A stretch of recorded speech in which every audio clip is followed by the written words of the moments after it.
नमः सिद्धेभ्यः। बोलो आदि ब्रह्मा ऋषभ देव भगवान की जय। शासन नायक महावीर भगवान की जय। अयोध्या शासक तीर्थ क्षेत्र की जय। परम पूज्य गणनी प्रमुख श्री ज्ञानमती माता जी की जय। भव्यात्माओं, समय हो गया है और मंगलाचरण के साथ स्वाध्याय को प्रारंभ करती हूँ। इतना ध्यान देना है आपको, 8 जून को आप सबका पेपर है गोमट साठ जीव कांड का लास्ट पेपर, 4th पेपर, और 128 नंबर की गाथा से लेकर 173 नंबर की गाथा यानी समापन तक गोमट साठ जीव कांड का कोर्स पूरा हो जाएगा और उसकी परीक्षा आप सबको चौथे पेपर के रूप में देना रहेगा 3:30 बजे से दिन में। अब मंगलाचरण के साथ क्लास प्रारंभ। सिद्धम शुद्धम पणमीय जिनिंद वर्णेमि चंदमकलंकम गुणरयण भूषणोदयम जीवस्य परुवणम वोच्छम।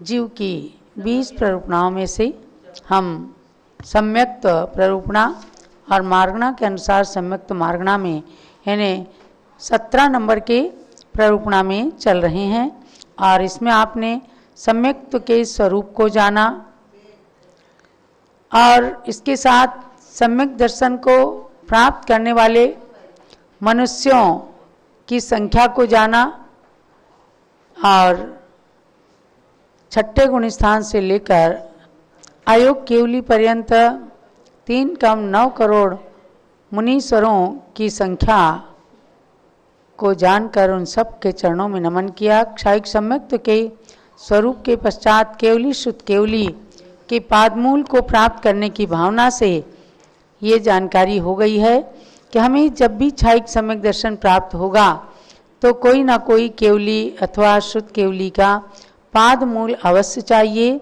और पंचम काल में केवली और शुद्ध केवली का पादमूल मिलता नहीं, इसलिए क्षायिक सम्यक दर्शन नहीं हो सकता।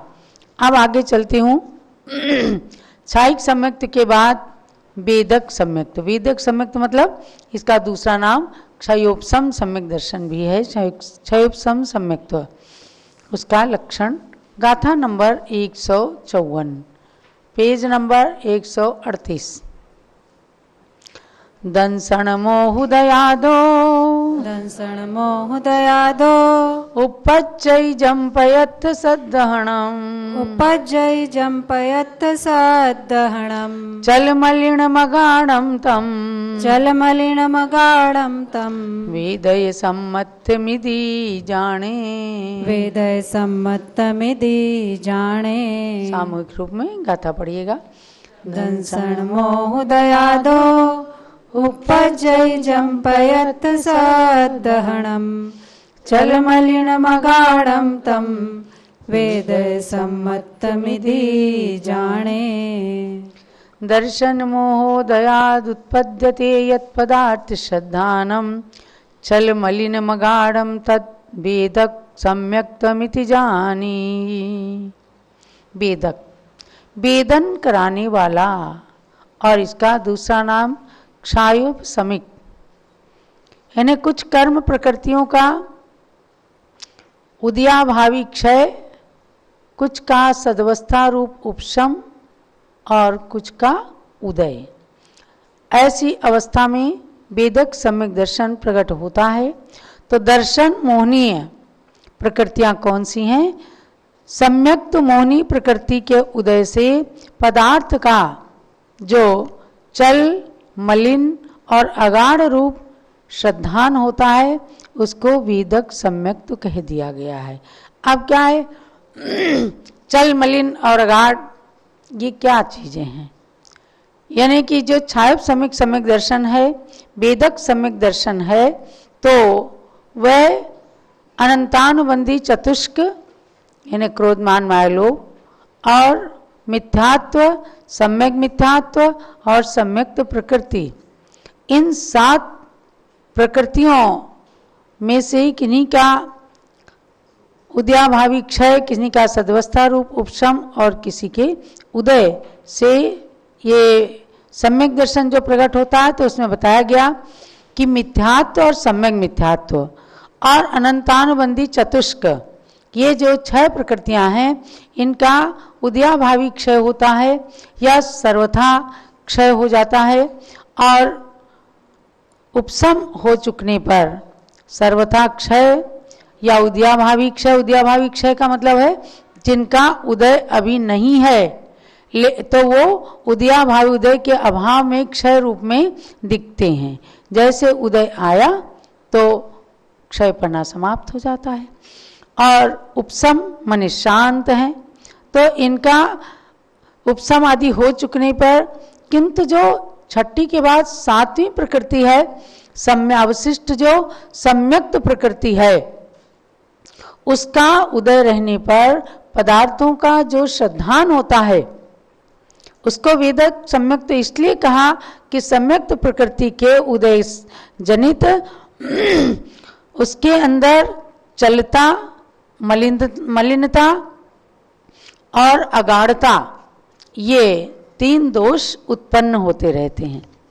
चल माने चलायमान होते हैं, परिणाम कभी चलायमान हो जाते हैं, तो उसमें अगाढ़ता चल और मलिनता भी आ जाती है। और अगाढ़ता माने कि ये मेरा है, ऐसा किसी का दूसरे का है, इस प्रकार के भाव जो आ जाते हैं, अतिचार लग जाते हैं। तो सम्यक मोहनी प्रकृति के उदय से पदार्थों का जो चल मलिन अगाढ़ रूप श्रद्धान होता है, वह वेदक सम्यक तो है। कहा कि सभी तीर्थंकर यद्यपि समान हैं, लेकिन पार्श्वनाथ भगवान संकट हरने वाले हैं, शांतिनाथ भगवान शांति करने वाले हैं, ऐसा भाव प्राय आता ही है। आप लोग भी देखते हैं कि अशांति हो रही तो गुरु लोग बताते हैं शांति विधान कर लो, कोई संकट है इंद्रध्वज विधान, सिद्ध चक्र विधान कर लो। तो ये पाप नहीं है, लेकिन उस निमित्त से उस चीज को मानना, पार्श्वनाथ भगवान संकट हरने वाले हैं, ऐसा जो भाव आया तो ये क्या हुआ, चल नाम का दोष हो गया। और जो मलिन दोष है तो इसमें सम्यक दर्शन में अतिचार लग जाता है, कभी किसी प्रकार का उसके अंदर दोष लग गया, कहीं नमन कर लिया या किसी कुगुरु में क्षण भर के लिए कोई भावना आ गई तो मलिनता का दोष आ जाता है। ये सब सम्यक्त प्रकृति, ये सम्यक दर्शन नहीं है। सम्यक्त प्रकृति यानी दर्शन मोहनी की 3 प्रकृतियों में से सम्यक्त प्रकृति है जो सम्यक दर्शन में ही दोष को लगा देती है, अतिचार लग जाता है तो उसमें क्या मलिनता आ जाती भावों में। और अपने बनवाए हुए मंदिर में ये मेरा मंदिर है, ये फलाने का मंदिर है, ऐसा जो भाव आ जाता है, इसको कहते हैं अगाढ़ दोष। तो सम्यक प्रकृति के निमित्त से ये 3 दोष सहज में उत्पन्न होते हैं। इससे सम्यक दर्शन समाप्त नहीं हो जाता, लेकिन सदोष सम्यक दर्शन हो जाता है और ये क्षयोपशम सम्यक दर्शन की पहचान होती है। अब आगे चलते हैं उपशम सम्यक दर्शन का, उपशम सम्यक्त्व का स्वरूप और उसकी सामग्री। गाथा नंबर 155। दंसण मोहुव समदो, दंसण मोहुव समदो, उपजय जंपयथ सदहणम, उपजय जंपयथ सदहणम, ओसम सम्मत्तमिणम, ओसम सम्मत्तमिणम, पसन्न मल पंकतो समम, पसन्न मल पंकतो समम। सामूहिक गाथा पढ़िए। दंसण मोहुव समदो, उपजय जंपयथ सदहणम, ओसम सम्मत्तमिणम, प्रसन्नमल पंकतो समम। दर्शन मोहोपशमात् उत्पद्यते यत् पदार्थ श्रद्धानम, उपशम सम्यक्त्वमिदं प्रसन्नमल पंकतो समम। उपशम सम्यक दर्शन, उपशांत जो सम्यक्त वर्धिनी 5 सम्यक्त की विरोधिनी, सम्यक्त की प्रतिपक्षी जो 5 प्रकृतियां हैं या 7 प्रकृतियां हैं, यानी कि अनंतानुबंधी क्रोध मान माया लोभ, ये सम्यक्त की विरोधी कर्म प्रकृतियां हैं। मिथ्यात्व तो है ही सम्यक की विरोधी, सम्यक मिथ्यात्व ये भी सम्यक की विरोधी है। तो कहा कि 5 अथवा 7 प्रकृतियों के उपशम से जो पदार्थों का श्रद्धान होता है, उपज्जयी दंसन मोह समदो, दर्शन मोहनी कर्म के उपशम से जो पदार्थों का श्रद्धान, उपज्जयी जो उत्पन्न होता है पदार्थों का श्रद्धान, उपशम सम्मत मिणम, उसको उपशम सम्यक तो कहते हैं। प्रसन्न मल पंक तोय समम, और ये सम्यक दर्शन कैसा है? ये सम्यक दर्शन इस तरह का निर्मल होता है जैसे किसी गंदे जल के अंदर फिटकड़ी डाल दी जाए, आजकल तो तमाम केमिकल डालते हैं और उसे फिल्टर करते हैं, तो फिल्टर करने में भी जो कचरा नीचे बैठ जाता है, जो गंदगी नीचे बैठ जाती है, तो ऊपर का जो निर्मल जल है उसके समान जो परिणाम होते हैं, नीचे के बैठे हुए कीचड़ के ऊपर का जो निर्मल जल है उस जल के समान भाव जो निर्मल होते हैं उस समय उसे कहते हैं उपशम सम्यक दर्शन। अब क्या है, क्षायिक सम्यक दर्शन और उपशम सम्यक दर्शन की निर्मलता एक समान है, बस अंतर इतना है कि एक में कीचड़ बिल्कुल नष्ट हो गया है और एक में कीचड़ नीचे बैठा है। तो जो नष्ट हो गया वो तो हमेशा निर्मल रहेगा, जिसमें जिस जल में कीचड़ पूरा नष्ट हो गया वो जल हमेशा निर्मल रहेगा।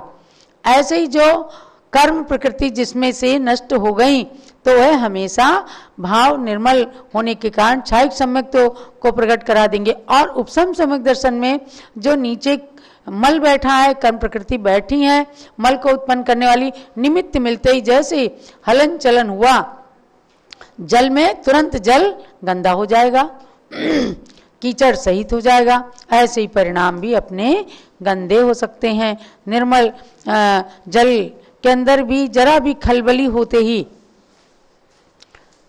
उसमें भी विरूपता आ जाएगी और भाव भी ऐसे बन जाएंगे कि उसके अंदर की निर्मलता समाप्त हो जाएगी। तो जब तक निर्मलता समाप्त नहीं होती और नीचे कीचड़ बैठा हुआ है, ऊपर जल निर्मल है, तो ऐसी अवस्था का नाम, अपने भावों के अंदर ऐसी अवस्था का नाम उपशम सम्यक दर्शन है। तो उपशमिक सम्यक तो क्या है? अनादि मिथ्या दृष्टि के तो 5 प्रकृतियों के उपशम से होता है और सादी मिथ्या दृष्टि के 7 प्रकृतियों के उपशम से होता है। कौन सी 5 प्रकृतियां? 4 अनंतानुबंधी की, क्रोध मान माया लोभ और एक मिथ्यात्व। ये 5 प्रकृतियों का उपशम अनादि मिथ्या दृष्टि। अनादि मिथ्या दृष्टि मतलब जिसकी कभी भी अनादि काल से सम्यक दर्शन हुआ ही नहीं और अब सम्यक दर्शन के अभिमुख है, तो उसके 5 प्रकृतियों का ही उपशम होगा। और जिसको कभी सम्यक दर्शन होकर के छूट गया तो सादी मिथ्या दृष्टि कहलाएगा और उसके जब सम्यक दर्शन होने लगेगा तो 7 प्रकृतियों का उपशम हो जाएगा। ऐसी अवस्था का नाम औपसमिक सम्यक दर्शन है। सम्यक दर्शन की प्राप्ति में 5 लब्धियां होती हैं, उनके नाम गिनाते हैं। खय ओ समय, खय ओ समय विसोही, देसन पाउग करण लदिया, देसन पाउग करण लदिया, चत्तारि विसामन्ना, चत्तारि विसामन्ना, करणम पुनहोदि सम्मते, करणम पुनहोदि सम्मते। गाथा पढ़िए सामूहिक। खयो समय विसोही, देसन पाउग करण लदिया, चत्तारि विसामन्ना, करणम पुनहोदि सम्मते। लब्धि, लब्धि माने प्राप्ति होना। तो सम्यक दर्शन की प्राप्ति होने के लिए 5 लब्धियां कही गई हैं कि क्षय ओ समय विसोही माने क्षयोपशमिक और विशुद्धि, देशना, प्रायोग्य और करण, ये 5 लब्धियां हैं। चत्तारि विसामन्ना, इन 5 लब्धियों में चार तो सामान्य है, माने क्षयोपशमिक, विशुद्धि, देशना और प्रायोग्य। ये किसी को भी हो सकती हैं, अभव्य जीव को भी ये चार लब्धियां हो सकती हैं, लेकिन करण लब्धि जो है वो विशेष लब्धि है, असाधारण है, ये भव्य जीवों को ही हुआ करती है। और इसके होने पर नियम से सम्यक दर्शन होता है, और जब नियम से सम्यक दर्शन होता है तो जो चारित्र ग्रहण किया जाता है वो चारित्र भी समझो कि करण लब्धि के बाद ही सम्यक चारित्र की प्राप्ति हो सकती है। तो सम्यक दर्शन और चारित्र जहाँ नियम से उत्पन्न होने का समय आता है तो समझो करण लब्धि है। तो ये करण लब्धि और पांचों लब्धियां क्षयोपशम, विशुद्धि, देशना, प्रायोग्य और करण, इनके लक्षणों के अंदर कहा है कि सम्यक्त्व के ग्रहण करने के योग्य सामग्री की प्राप्ति का होना, इसका नाम है लब्धि। और उसके जो पांच भेद हैं उनमें अशुभ कर्मों के उत्तरोत्तर क्षय होने को क्षयोपशमिक, मतलब अशुद्ध भाव, अशुभ भाव समाप्त होना, अशुभ भावों की उत्तरोत्तर वृद्धि होना, इसको क्षयोपशमिक लब्धि कहा है। और निर्मलता होना परिणामों में विशुद्धि लब्धि कहा है। उपदेश को प्राप्त करना सम्यक दर्शन के योग्य, उसको देशना लब्धि कहा है। और पंचेंद्रिय आदि स्वरूप की योग्यता मिलने का नाम प्रायोग्य लब्धि है। यहाँ तक अवयवों को भी हो सकती हैं। पुनः करण लब्धि में अधाकरण, अपूर्वकरण, अनिवृत्तिकरण, इन परिणामों को क्रम क्रम से जीव करण लब्धि में प्राप्त करता है। तो इन पांचों लब्धियों में से बताया गया कि चार लब्धियां सामान्य हैं और भव्य अभव्य दोनों को हो सकती हैं, लेकिन करण लब्धि असाधारण है। इसके होने पर नियम से सम्यक्त्व या चारित्र प्रकट होता है, और जब तक करण लब्धि नहीं होती तब तक सम्यक्त्व नहीं होता। बहुत सुंदर इसका विवेचन बड़े बड़े ग्रंथों में तो आया ही है। प्रवचन निर्देश का नाम की पुस्तक जो पूज्य ज्ञानमती माता जी ने 65 ग्रंथों के सार रूप में लिखी है, और सन 1978 में जिस एक पुस्तक पर पूरा प्रशिक्षण शिविर लगा, बड़े बड़े विद्वानों ने उस पुस्तक को पढ़ करके परीक्षाएं दी। चोटी के विद्वानों ने भी उस पुस्तक को पढ़ करके ज्ञान प्राप्त किया। आज भी लोग मानते हैं हम उस शिविर की ही देन है। उस प्रवचन निर्देश का पुस्तक को मंगा करके आप जम्बूद्वीप से जरूर पढ़ना। उसके अंदर पहला चैप्टर ही सम्यक दर्शन का है कि किस प्रकार से चार लब्धियों को प्राप्त करने के बाद करण लब्धि तक जब जीव नहीं पहुंच पाता है तो क्या पुरुषार्थ करना है। पुरुषार्थ केवल भव्य जीव ही कर सकते हैं आगे करण लब्धि को प्राप्त करने के लिए। उसमें 34 बंधापसरण आदि आते हैं, तो उसका विशद विवेचन उसके अंदर किया गया है। जो लब्धि सार, क्षपणा सार नाम के ग्रंथ के सार को भी उसके अंदर दिया गया है, और जो विद्वद्गण हैं वो तो इन ग्रंथों को भी लब्धि सार, क्षपणा सार आदि को भी पढ़ सकते हैं। पढ़ करके आप इसको जानना कि करण लब्धि किस प्रकार से अंतरंग परिणामों के द्वारा ये जीव करता है और सम्यक दर्शन को प्राप्त करता है। तो आज के स्वाध्याय का सार आपको जानना है कि सम्यक दर्शन को प्राप्त करने के लिए 5 लब्धियां होती हैं, और लब्धि का अर्थ है प्राप्ति होना। तो 5 प्रकार के परिणामों को प्राप्त करके और आत्मा में विशुद्धि को उत्पन्न करके जीव सम्यक दर्शन को प्राप्त करता है। आज के पंचम काल के अंदर भी हम और आप क्षयोपशम सम्यक दर्शन को बड़े आराम से प्राप्त कर सकते हैं। सच्चे देवसात गुरु पर श्रद्धान करके सम्यक दर्शन को प्राप्त कर सकते हैं।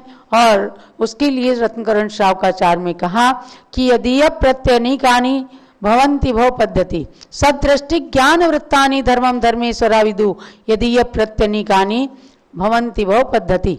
सम्यक दर्शन, ज्ञान, चारित्र ये जो हैं ये मोक्ष के मार्ग हैं, इनको धर्म कहा है। और जो इससे विपरीत मिथ्या दर्शन, मिथ्या ज्ञान और मिथ्या चारित्र हैं, ये बहु पद्धति माने संसार की कारण होते हैं।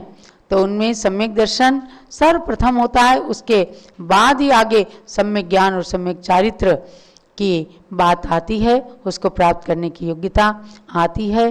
तो ऐसे सम्यक दर्शन को प्राप्त करने के लिए हमें इन ग्रंथों का स्वाध्याय करना है। और अब समय हो रहा है गुरु भक्ति का। आज हमारे संघ की ब्रह्मचारिणी कुमारी मंजू जैन का जन्मदिन है। विशेष रूप से आज पूज्य माता की पूजन करना चाहती हैं, इसलिए आज का स्वाध्याय हम यहीं समाप्त करके और अब पूजन की ओर बढ़ते हैं।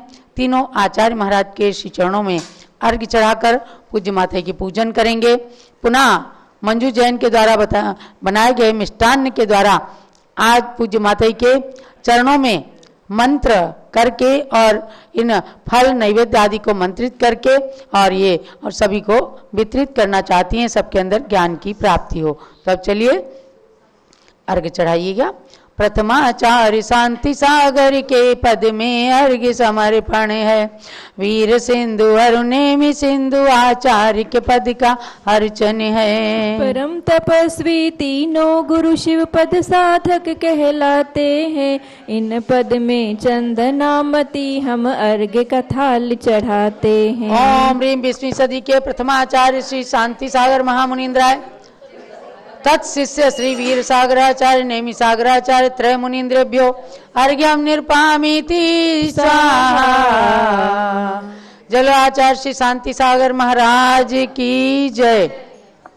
पूजन करो जी श्री गणिनी ज्ञानमती माता जी की पूजन करो जी। जिनकी पूजन करने से अज्ञान तिमिर नस जाता है। जिनकी दिव्य देशना से शुभ ज्ञान हृदय बस जाता है। उनके श्री चरणों में आवाहन स्थापन करते हैं। सन्निधिकरण विधि पूर्वक पुष्पांजलि अर्पित करते हैं। पुष्पांजलि अर्पित करते हैं। पूजन करो जी श्री गणनी ज्ञानमती माता जी की पूजन करो जी। ओम ह्रीं गणनी प्रमुख श्री ज्ञानमती माता अत्र अवतारोत्तर संवोषट आह्वाननम अत्र तिष्ठ तिष्ठ ठः ठः स्थापनम अत्र मम सन्नितो भव भव षट् सन्निधिकरणम स्थापनम। ज्ञानमती जी नाम तुम्हारा ज्ञान सरित अवगाहन है। तेरी पावन प्रतिभा लख कर मेरा मन भी पावन है। मुझे अज्ञानी ने माँ जब से तेरी छाया पाई है। तब से दुनिया की कोई छवि मुझको लुभा न पाई है। ज्ञानामृत जल पीने हेतु तव पद में मेरा मन है। तेरी पावन प्रतिभा लग कर मेरा मन भी पावन है। ओम ह्रीं गणी प्रमुख श्री ज्ञानमती मात्रे जलम निर्वपामिति स्वाहा। चंदन और सुगंधित गंधों की वसुधा पर कमी नहीं। लेकिन तेरी ज्ञान सुगंधि से सुरभित है आज मही। उसी ज्ञान की सारव लेने को आतुर मेरा मन है। तेरी पावन प्रतिभा लग कर मेरा मन भी पावन है। ओम ह्रीं गणी प्रमुख श्री ज्ञानमती मात्रे चंदनम निर्वपामिति स्वाहा। जग की नश्वर वैभव से मैंने शाश्वत सुख था चाहा। पर तेरे उपदेशों से वैराग्य हृदय मेरे भाया। अक्षय सुख के लिए मुझे तेरा प्रवचन ही साधन है। तेरी पावन प्रतिभा लग कर मेरा मन भी पावन है। ओम ह्रीं गणी प्रमुख श्री ज्ञानमती मात्रे अक्षतम निर्वपामिति स्वाहा। कामदेव ने निज बाणों से जब युग को था ग्रसित किया। तुमने अपनी कोमल काया लघुवय में ही तपा दिया। इसीलिए तव पद में आकर शांत हुआ मेरा मन है। तेरी पावन प्रतिभा लख कर मेरा मन भी पावन है। ओम ह्रीं गणी प्रमुख श्री ज्ञानमती मात्रे पुष्पम निर्वपामिति स्वाहा। मानव सुंदर पकवानों से अपने क्षुधा मिटाते हैं, लेकिन उनके द्वारा भी नहीं भूख मिटावे पाते हैं। आत्मा की संतृप्ति हेतु तव वाणी मेरा भोजन है, तेरी पावन प्रतिभा लख कर मेरा मन भी पावन है। ओम ह्रीं गणी प्रमुख श्री ज्ञानमती मात्रे नैवेद्यम निर्वपामिति स्वाहा। विद्युत के दीपों से जगने ग्रह अंधेर मिटाया है, ज्ञान का दीपक लेकर तुमने अंतरंग चमकाया है। व्रत का दीपक लेकर माता हम करते तव प्रणमन है, तेरी पावन प्रतिभा लख कर मेरा मन भी पावन है। ओम ह्रीं गणी प्रमुख श्री ज्ञानमती मात्रे दीपम निर्वपामिति स्वाहा। कर्मों ने ही अब तक मुझको यह भव भ्रमण कराया है, तुमने उन कर्मों से लड़कर त्याग मार्ग अपनाया है। धूप जलाकर तेरे सम्मुख हम करते तव पूजन है, तेरी पावन प्रतिभा लख कर मेरा मन भी पावन है। ओम ह्रीं गणी प्रमुख श्री ज्ञानमती मात्रे धूपम निर्वपामिति स्वाहा। कितने खट्टे मीठे फल को मैंने अब तक खाया है, तुमने माँ जनवाणी का अनमोल ज्ञान फल खाया है। तव पूजन फल ज्ञान निधि मिल जावे यह मेरा मन है, तेरी पावन प्रतिभा लख कर मेरा मन भी पावन है। ओम ह्रीं गणी प्रमुख श्री ज्ञानमती मात्रे फलम निर्वपामिति स्वाहा।